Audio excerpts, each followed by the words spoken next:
Hello students, I am Ravi Kumar from KV CRPF Mokama.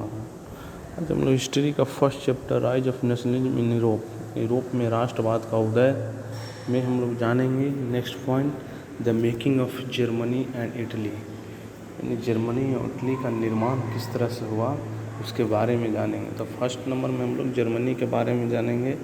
तो Germany can the army be the architect of a nation, यानी कि जो Germany जो बना उसमें क्या जो आर्मी है जो राष्ट्र का निर्माण कर सकती है आर्मी के द्वारा, उसी के बारे में हम लोग जानेंगे। तो इसके पहले हम लोग जाने थे क्या कि सबसे पहले तो इसमें जाने कि जर्मनी और इटली स्टेट कैसे बना, कैसे है। तो देखिए, पहले जो जर्मनी था वह क्या था, बहुत सारा स्टेट में वो बटा हुआ था। पहले ही बताए थे कि करीब 39 स्टेट्स में बटा था। इसमें सबसे बड़ा स्टेट कौन था, तो प्रशिया था, प्रशा। इस तरह से इटली में भी कई स्टेट बटे हुए थे और उस पर क्या था, डिफरेंट जो राजा थे, अलग अलग एरिया के राजा का शासन होता था वहाँ पर भी। तो हम जानेंगे जर्मनी के बारे में पहले, ठीक है। तो 1848 के बाद, आफ्टर 1848 के बाद जो नेशनलिज्म की जो भावना थी, जो राष्ट्रवाद का, वो डेमोक्रेसी एंड रिवोल्यूशन, यानी जनतंत्र या लोकतंत्र और क्रांति के बाद से बिल्कुल ही ये डिफरेंट था। ये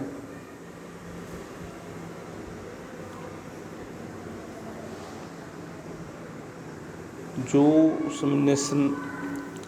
नेशनलिस्ट सेंटिमेंट थे उसका यूज किया जाता था।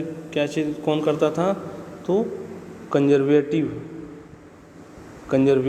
जो उदारवादी लोग थे उन लोग के द्वारा मोबिलाइज करने में, एक जगह जुटाने के लिए, या फिर प्रमोटिंग स्टेट पावर, यानी जो स्टेट का जो पावर है उसको बढ़ाने के लिए, प्रमोट करने के लिए, और पॉलिटिकल डोमिनेशन, राजनीतिक प्रभुत्व को हासिल करने के लिए, उसको अचीव करने के लिए यूज करते थे नेशनलिस्ट लोग, नेशनलिज्म वर्ड का, ठीक है।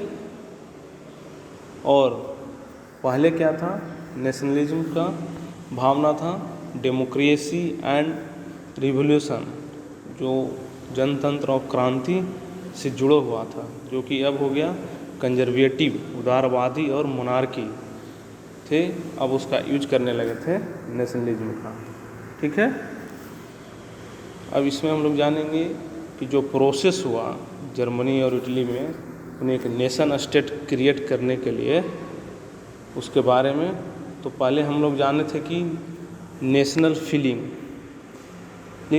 बहुत ज़्यादा फेमस था, किसमें, तो मिडिल क्लास जर्मन में। पहले ही इसके बारे में जाने थे। नेशनलिस्ट फीलिंग जो था, राष्ट्रवादी की जो भावना, वो मिडिल क्लास जर्मन के बीच में था। और जर्मन की मिडिल क्लास के बीच में काफ़ी ज़्यादा फेमस तो था ही, इसलिए क्या था कि उन्होंने एक 1848 में ट्राई किया था जर्मनी के जो डिफरेंट रीजन थे उन सभी को एक नेशन स्टेट के रूप में मिलाने के लिए, स्टेट के रूप में बदला जाए, मिलाया जाए, जो एक govern by an elected parliament, जो गवर्न हो इलेक्टेड पार्लियामेंट से। लेकिन इसे क्या हुआ कि जो मोनार्की एंड मिलिट्री और जो प्रशा के जो लार्ज लैंड ओनर थे, उसको कहा जाता है जुंकर्स, जो भूस्वामी जो हुए,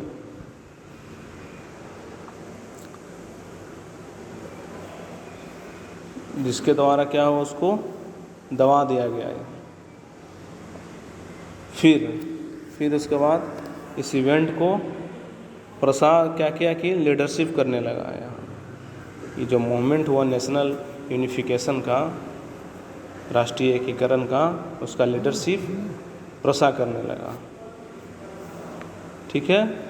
और जो प्रशिया के जो चीफ मिनिस्टर थे वो कौन, ऑटो वन बिस्मार्क था, जो एक तरीके का क्या था, आर्किटेक्ट कहिए, एक तरह से जर्मन का जनक था इस पूरे प्रोसेस के लिए।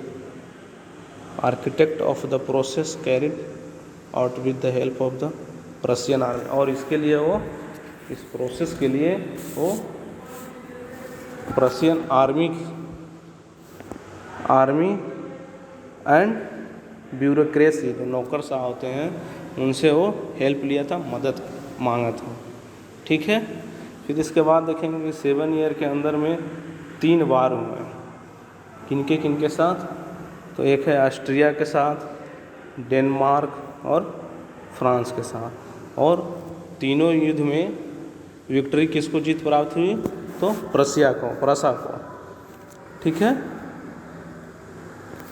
और यह क्या हुआ, यूनिफिकेशन की प्रोसेस जो था, एकीकरण का, नेशनल एकीकरण का, जिसको इससे कंप्लीट हुआ जितने से प्रशिया को। ठीक है। फिर जनवरी 1871 में वर्साय में एक इवेंट रखा गया, जिसके कौन थे वहाँ इवेंट के, प्रशियन किंग विलियम फर्स्ट को जर्मन एम्पायर घोषित किया गया, जर्मनी के सम्राट। ठीक है। इनको घोषित किया गया, तो प्रसा के किंग के रूप में विलियम फर्स्ट को जर्मनी का सम्राट घोषित किया गया। फिर इसके आगे हम लोग जानेंगे 18 जनवरी 1871 में एक असेंबली हुआ, जिसमें जितने भी जर्मन स्टेट के जो प्रिंस थे वो असेंबली में शामिल हुए, और रिप्रेजेंटेटिव ऑफ द आर्मी के रिप्रेजेंटेटिव थे वो भी शामिल हुए। और फिर इम्पोर्टेंट प्रशियन मिनिस्टर जो थे, प्रसा के महत्वपूर्ण जो मंत्री, वो शामिल हुए। और इसके चीफ जो हुए, chief minister auto von Bismarck थे, भी इसमें शामिल हुआ था। ठीक है। और ये लोग जितना भी शामिल हुए वो कहाँ पर, तो वर्साय के हॉल ऑफ मिरर, एक वर्साय के महल में है, जो है हॉल ऑफ मिरर के नाम से जाना जाता है। शीश महल है शीशा के, जो कि बेहद ही ठंडा था। वहीं पर इसका मीटिंग किया गया था। और इस मीटिंग में क्या हुआ कि जो प्रसा के काइजर विलियम फर्स्ट को, प्रशियन काइजर विलियम फर्स्ट के लीडरशिप को हेड के रूप में इनको न्यू जर्मन एम्पायर घोषित किया गया। न्यू जर्मन एम्पायर, नया जर्मन के सम्राट घोषित किया गया। किनको, काइजर विलियम फर्स्ट को। कहाँ पर, तो वर्साय के महल में, मिरर, हॉल ऑफ मिरर में। हॉल ऑफ मिरर यहाँ पर बताया गया, देखिएगा यही है, यहीं पर घोषणा हुआ था, बैठक हुआ था, मीटिंग हुआ था हॉल ऑफ मिरर में। ठीक है। और फिर एक आगे हम लोग जानेंगे इसके बाद, जो नेशन बिल्डिंग के जो प्रोसेस था, जो राष्ट्र निर्माण के जो प्रक्रिया थे, उसमें जर्मनी जो डोमिनेटेड करता था प्रसा के पावर को, प्रशियन स्टेट पावर को। और जो न्यू स्टेट बना, जिसमें कि जो विलियम जो फर्स्ट, काइजर विलियम जो फर्स्ट जो एम्पायर जो घोषित किया गया, उसने जर्मनी के सबसे पहले करेंसी को, बैंकिंग को, फिर लीगल एंड जुडिशियल सिस्टम को मॉडर्नाइज किया, यानी आधुनिकरण किया, सुधार किया, उसमें आधुनिकरण किया गया, मॉडर्नाइजिंग किया गया उसमें।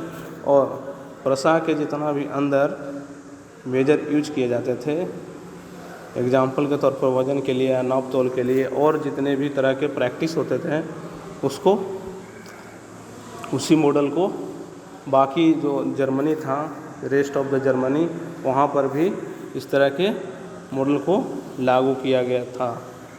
इस तरह से जर्मनी का यूनिफिकेशन हुआ, एकीकरण हुआ था। ठीक है, और इसमें आगे देखिएगा यूनिफिकेशन ऑफ जर्मनी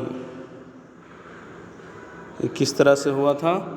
जो देखिए इतना सबसे बड़ा स्टेट कौन था इसमें, तो प्रसिया जो हुआ, प्रसा स्टेट था। फिर उसके बाद प्रसा स्टेट में पहले नंबर ही बताए थे कि 3 युद्ध हुए थे, ऑस्ट्रिया के साथ, डेनमार्क के साथ और फ्रांस के साथ। तो ऑस्ट्रिया के साथ ये सब ऑस्ट्रिया के अंडर में था, उसको युद्ध करके जीता प्रसा और इसी के अंडर में मिला लिया। और फिर उसके बाद डेनमार्क के भी मिला लिया जीत कर। और फिर उसके बाद जो फ्रांस का हुआ वो उससे भी युद्ध में वो जीता था। और ये बाकी पूरा हो गया जर्मन स्टेट, पूरा जर्मन देश ही बन गया, नेशन स्टेट एक।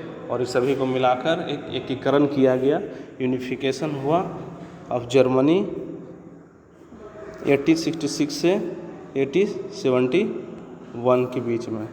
ठीक है, इस तरह से हम लोग जाने जर्मनी का एकीकरण के बारे में। ओके।